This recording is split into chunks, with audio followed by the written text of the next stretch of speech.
Oke, selamat pagi. Untuk materi hari ini adalah berkaitan dengan desain lingkungan pembelajaran digital. Mungkin untuk agendanya dibagi menjadi dua, yaitu makna desain instruksional dan mungkin teman-teman juga sering dengar kali ya, ISD atau Instructional System Design. Nah, untuk histori atau sejarah dari instructional design sendiri. Nah, mungkin awalnya kalau secara filosofi itu dulu dikenal sebagai namanya sistem view, objectivism atau instructivism. Nah, si instructional design ini awal perkembangannya tuh sangat melekat dengan namanya teori belajar behaviorism. Teman-teman juga sering dengar ya.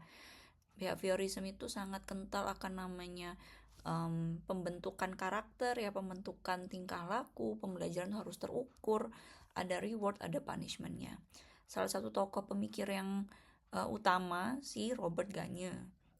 Nah, lalu semakin berkembang gitu kan, pemikiran Gagne ini juga dilanjutkan oleh namanya Thorndike. Thorndike ini menangkapkan nanti tentang konsep reinforcement atau penguatan.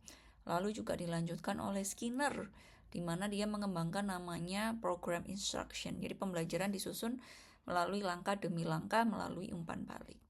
Nah, karena seiring waktu pendekatan ini mulai berkembang, jadi fokus pembelajaran itu tidak hanya pada perilaku yang tampak aja, tetapi nanti juga berkaitan dengan tujuan pembelajaran, pemrosesan informasi, dan juga jangan lupa harus diukur hasil belajarnya.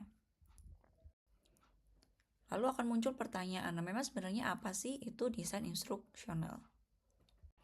Jadi desain instruksional itu dipengaruhi oleh 3 ya, ini masing-masing juga berdiri dari 3 teori yang berbeda. Nanti kita kenal learning theories ya, behaviorism, constructivism, kognitif, connectivism yang kemarin kita sempat diskusikan ya. Lalu communication theories, nanti teman-teman juga dapat mata kuliah komunikasi dan teknologi pendidikan, atau udah dapat kali ya. Lalu yang ketiga ya ini adalah core kita ya, ini teknologi perangkat komputer atau computer technology. Nah, di sini makin berkembang ya karena juga terkena era teknologi yang disruptif, akhirnya keilmuan instructional design ini pun juga berkembang. Bagaimana caranya kita mampu memastikan gitu kan teknologi yang kita pakai mampu meningkatkan keefektivitas maupun keefisienan pembelajaran dan komunikasi dalam suatu kelas.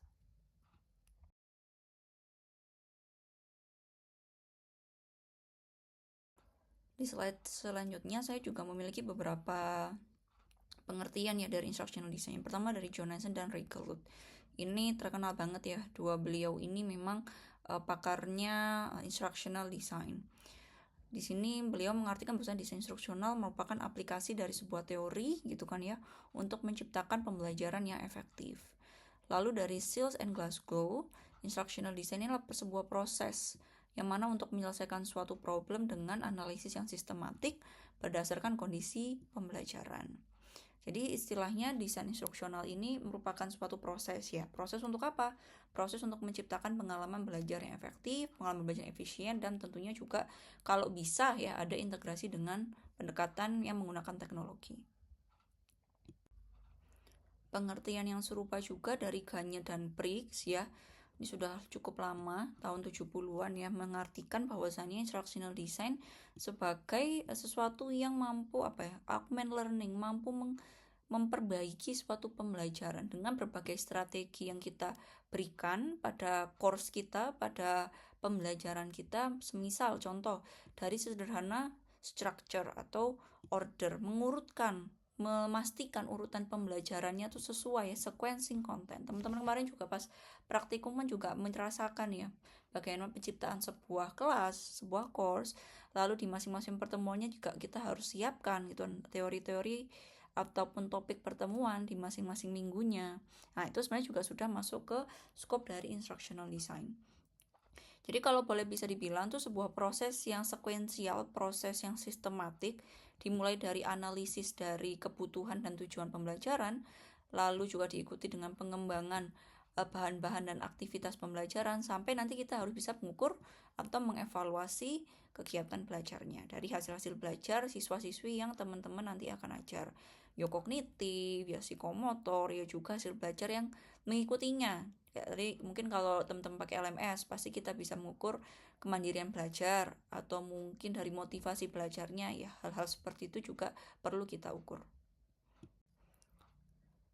Dari pengertian tadi akhirnya kita bisa mengidentifikasi komponen dan juga tujuan dari desain instruksional. Nanti kita akan ketahui komponen instructional design adalah analis kebutuhan, desain spesifikasi lingkungan pembelajaran, mengembangkan bahan ajar, dan melakukan evaluasi.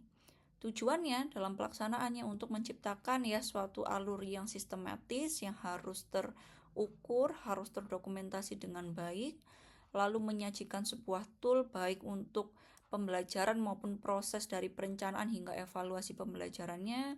Bisa juga kita gunakan sebagai pengujian suatu teori ya, mungkin teman-teman nanti ingin mengujikan teori behaviorism atau teori konstruktivism itu juga bisa. Dan akhirnya memastikan tugas ya task yang bisa digunakan sebagai suatu praktik yang baik di pembelajaran kita. Nah, lalu selanjutnya ada istilah lagi yang muncul ketika kita membahas desain instruksional atau ID. Ada istilah yang mirip-mirip dan sering overlap dengan definisi ID, yaitu ISD atau Instructional System Design. Nah, kita bisa lihat di sini kalau pengertian ISD itu lebih kompleks gitu kan. Kalau kita lihat sekilas kayak lebih panjang daripada pengertian instructional design yang sebelumnya kita bahas. Jadi kalau di ISD itu seperti payung besarnya. Di dalam ISD akan ada ID. Nah, di sini kan ada istilah ya, Instructional System Design. Di sini yang membedakan ISD dan ID ada dari S-nya, yaitu si sistemnya. Kalau definisi ISD sendiri itu sebuah proses ya, lebih sistematis. Kasarannya gini, kalau instructional design, kita mau bikin project based learning. Oke, kita akan bikin suatu pembelajaran yang nanti akhirnya mengarah ke teman-teman atau anak didik kita membuat sebuah project. Nah, itu kan kasarannya ya, desain, instructional design. Nah, kalau instructional system design, itu lebih kita harus menganalisis kebutuhannya. Kita harus menganalisis kira-kira bahan apa saja yang kita akan gunakan. Projectnya harus menilai apa, lalu mungkin bahan-bahan material yang perlu kita siapkan apa saja, topik-topiknya, dan segala macam. Jadi, instruction system design itu lebih kompleks dan juga lebih detail. Lalu nanti akan pertanyaan yang muncul, Bu, apakah memang harus setiap kita mengajar harus bikin ISD gitu? Apakah ID saja tidak cukup gitu? Iya memang, jadi kalau ID itu kasarannya jangka pendek gitu. Kita membuat suatu rancangan atau rencana pembelajaran untuk mungkin satu pertemuan atau satu bulan, satu minggu ketika project itu selesai. Jadi kalau ISD itu sebaliknya, ISD itu jangka panjang.